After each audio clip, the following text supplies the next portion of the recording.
Hola, sigamos explorando a los ejércitos medievales. Y siempre recordemos que en todas las épocas, los ejércitos más grandes y mejor equipados tienen las mejores posibilidades de triunfar. Pero este es otro ejemplo de un ejército pequeño derrotando a un enorme ejército de señores feudales. Por un momento, recordemos al video anterior, al de la batalla de Bannockburn, en el cual un pequeño ejército escocés usó magistralmente a su infantería desplegada en densas falanges para derrotar a la caballería pesada inglesa. Y con esa derrota hizo que el enorme ejército inglés se desmoronara. Ahora, 100 años más tarde, tenemos a la batalla de Agincourt, peleada el 25 de octubre de 1415, donde un pequeño ejército inglés derrotó a un enorme ejército francés. Y veamos lo que sucedió. La lucha era entre el reino de Inglaterra contra el reino de Francia, dentro del marco de la Guerra de los 100 años. Y ese conflicto comenzó en el año 1337 cuando el rey inglés Eduardo III anunció que los ingleses tenían derecho a ocupar el trono francés y también que tenían derecho a tener tierras en Francia, porque la dinastía inglesa era de origen normando y como mínimo esperaban recibir tierras en Normandía. Pero claro, los franceses no aceptaron esos reclamos y comenzaron las hostilidades. Y 78 años más tarde, para 1415, el nuevo rey inglés Enrique V continuaba efectuando los mismos reclamos. Al inicio de la guerra, los ingleses tomaron una gran cantidad de territorio en el sur, pero los franceses contraatacaron y para 1415 habían recuperado casi todo su territorio. Solo en el norte, la ciudad de Calais estaba en manos de los ingleses. Sin embargo, para 1415 la situación francesa era caótica. En ese momento, su trono era ocupado por el rey Carlos VI, quien tenía graves problemas de salud mental. Pero, peor aún, el reino francés estaba dividido. Por un lado, estaba la corona francesa y los señores feudales que les eran leales. Pero por otro, estaba un gran grupo que seguía al duque de Borgoña, mientras que un tercer grupo se halló neutral durante la lucha entre esos dos antagonistas. Y precisamente en este momento, la lucha entre esas dos enormes facciones debilitaba gravemente la capacidad de respuesta militar francesa contra una invasión inglesa. Así que Enrique V decidió aprovechar la oportunidad. Llamó a sus señores feudales a las armas y entre todos ellos reunieron a un ejército de cerca de 12,000 hombres. Y el verano de 1415, ese ejército zarpó rumbo a Francia para capturar territorio en Normandía, donde desembarcó el 14 de agosto de 1415 y de inmediato se lanzaron a asediar a la importante ciudad de Harfleur. El sitio de Harfleur se convirtió en un asedio a toda regla. Y entre las armas de asedio usadas, los ingleses tenían varias de las novedosas piezas de artillería de pólvora y colocaron una enorme presión sobre las fortificaciones. Los defensores se defendieron por más de un mes, pero ya agotados y sin esperanza de recibir ayuda, el 22 de septiembre capitularon. Era una victoria, pero la misma fue pagada a un gran costo, porque la disentería y otras enfermedades dejaron fuera de combate a miles de ingleses. Ese ejército había sufrido un enorme golpe. Pero pese a las bajas, Enrique V decidió continuar con su campaña. con los 6.000 hombres que estaban en capacidad de marchar, se dirigiría hacia Calais y con esa marcha demostraría que podía viajar por el suelo francés con impunidad. Su avance comenzó y a su paso dejó un camino de destrucción. Pero con el arribo de la lluvia su marcha fue más lenta de lo esperado y a medio camino de Calais el monarca inglés recibió noticias desagradables. Los franceses ya habían reunido un enorme ejército para interceptarlos. Finalmente, las facciones en pugna en Francia se unieron a la corona y entre todos reunieron a un ejército de 25.000 hombres. La enorme mayoría era tropa de infantería, ya fueran hombres equipados con armas de corto alcance o ballesteros. Pero además, estaba el componente de señores feudales y hombres de armas. Y todos estos hombres estaban poderosamente equipados y precisamente serían el núcleo del ejército. Y en su enorme ejército, la moral era alta. Los franceses estaban convencidos de que su superioridad numérica y su conocimiento del terreno les asegurarían la victoria y partieron a interceptar a sus enemigos.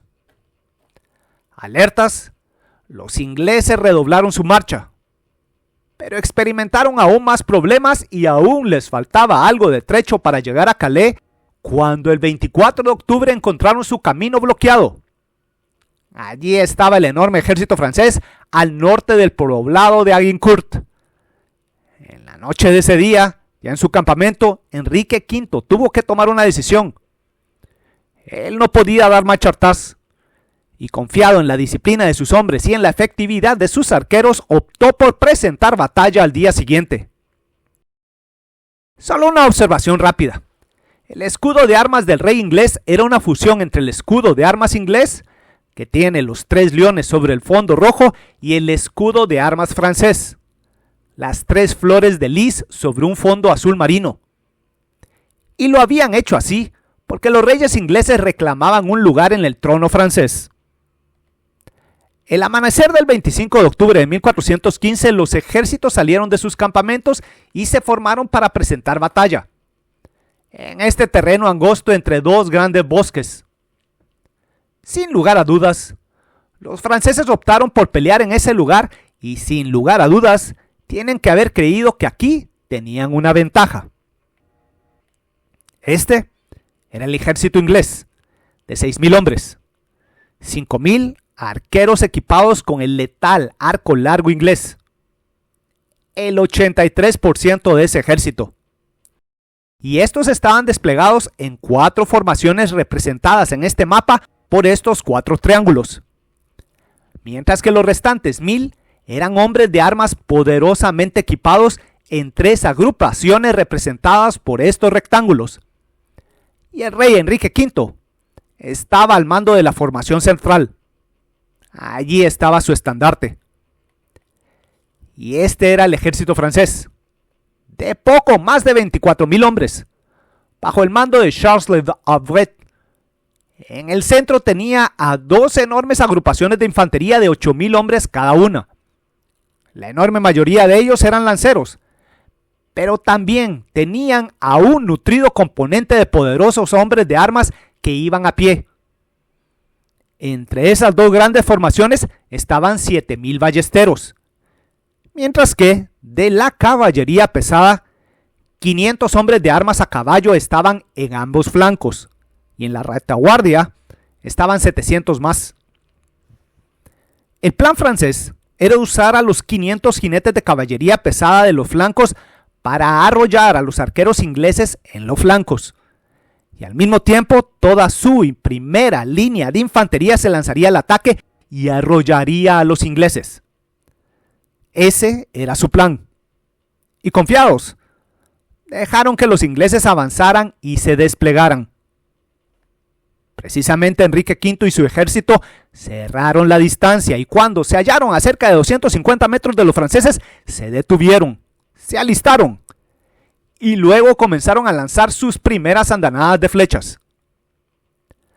Las flechas comenzaron a llover sobre las líneas francesas, pero siempre recordemos esto: los arqueros ingleses estaban usando sus armas al límite de su alcance.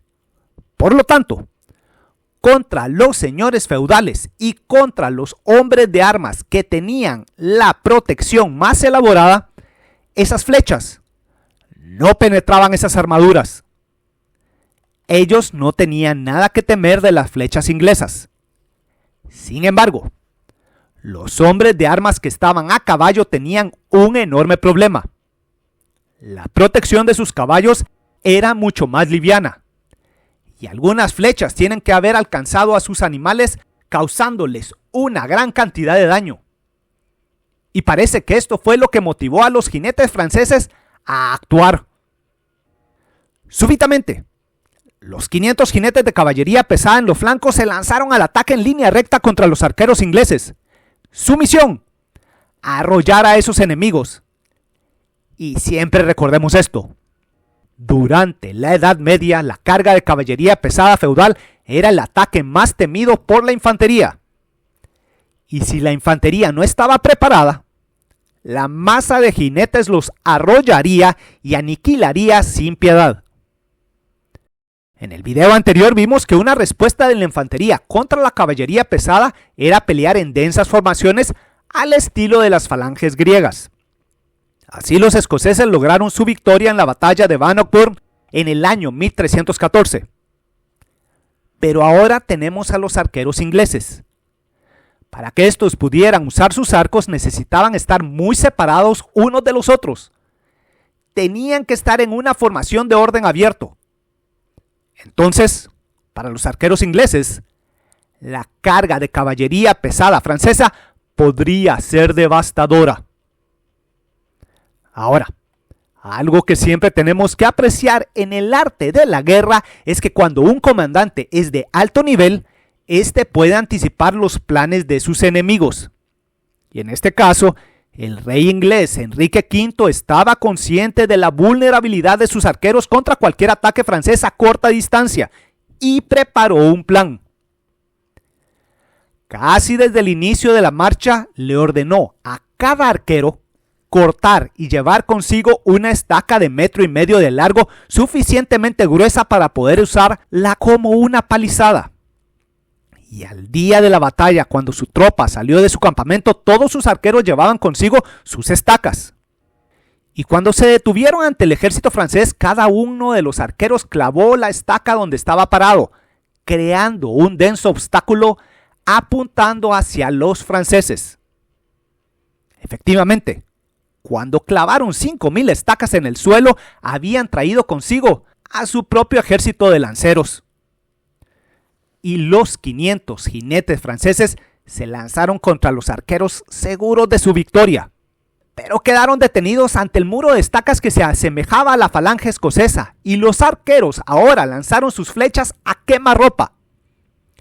Los jinetes franceses fueron terriblemente diezmados, y los sobrevivientes pronto huyeron. Pero tras la caballería, toda la primera línea francesa se había lanzado al ataque. 8,000 infantes, y al frente iban los poderosos señores feudales y sus guardias personales desmontados, todos ellos avanzando por el terreno enlodado. Y lo interesante es que la masa de infantería francesa se dividió en 3 grupos que se lanzaron en línea recta contra los objetivos más codiciados de la Edad Media, los señores feudales ingleses, y su intención: capturar a la mayor cantidad de nobles ingleses por una sencilla razón. En un video anterior expliqué cómo en la guerra medieval capturar a un noble enemigo era el equivalente a sacar el premio gordo de la lotería.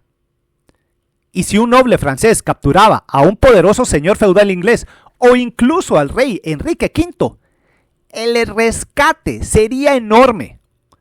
Por ello, en este momento los señores feudales franceses en la primera línea se olvidaron de los arqueros y se lanzaron contra los nobles ingleses para ganar fama y fortuna.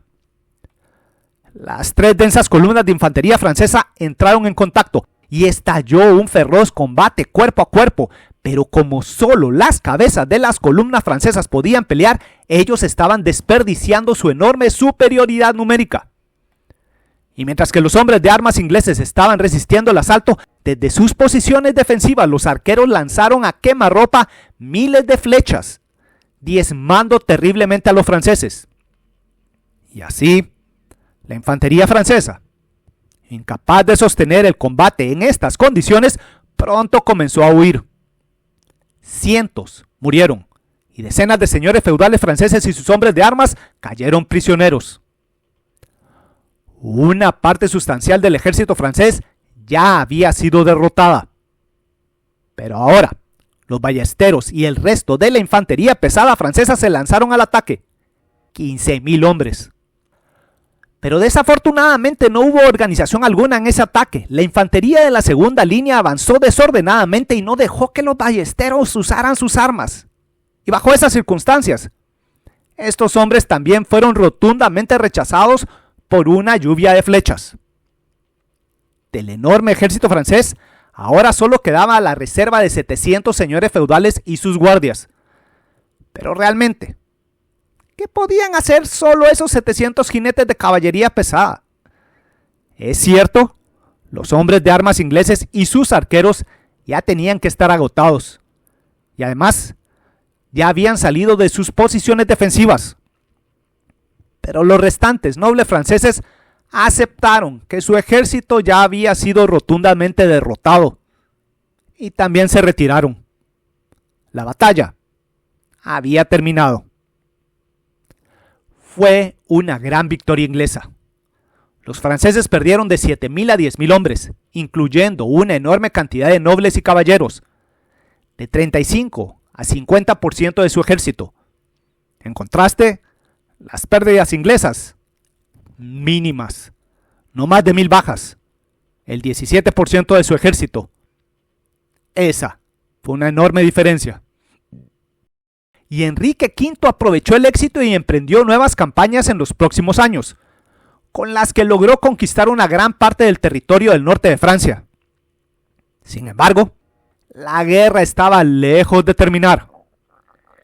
Enrique V murió en 1422 y con el tiempo la resistencia francesa comenzó a recuperar terreno. Para 1453 Francia ya tenía a un ejército extremadamente eficiente que usaba magistralmente armas de fuego en asedios y en campos de batalla. Y lograron expulsar a los ingleses de su territorio. Y cuando nuevamente solo les quedaba a aquellos Calais, los ingleses finalmente aceptaron su derrota y pusieron fin a más de un siglo de guerra. Conclusiones. La batalla de Agincourt es otro ejemplo en el cual la superioridad numérica y un fuerte elemento de tropa bien equipada no son suficientes para ganar una batalla. En cambio, algo que es extremadamente necesario es tener un buen plan. Los franceses creían que ellos tenían un buen plan. Usar parte de su caballería pesada para arrollar a los arqueros enemigos y luego lanzar un asalto masivo de infantería para arrollar al diminuto complemento de hombres de armas ingleses.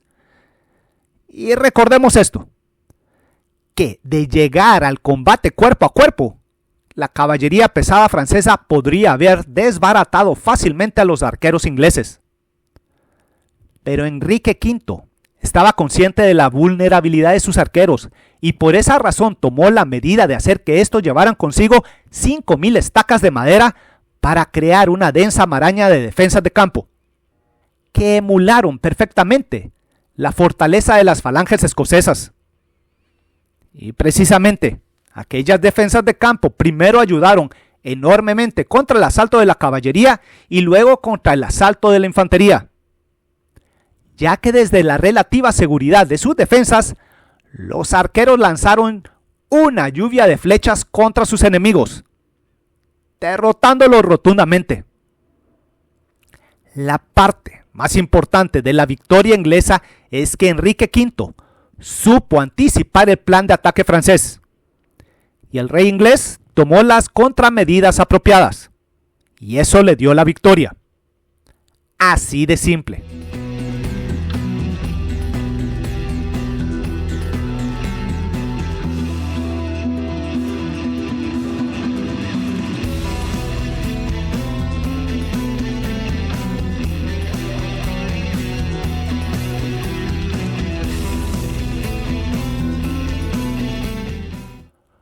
Bueno, espero que este video les haya gustado y si les gustó estoy seguro que les van a gustar los 3 libros que ya tengo a la venta con la editorial Almuzara en España. Además, para el resto del mundo, ya tengo a la venta 9 libros en Amazon. Y si les interesa la historia militar, serán una buena adquisición para este año 2025. Y como siempre, quiero agradecerle a mis patrocinadores por su apoyo para continuar realizando estos videos. Muchas gracias. Y en mi cuenta de Patreon ya tengo habilitada una tienda por si desean adquirir piezas de arte creadas por mí. Atentamente, Víctor Aguilar Chan.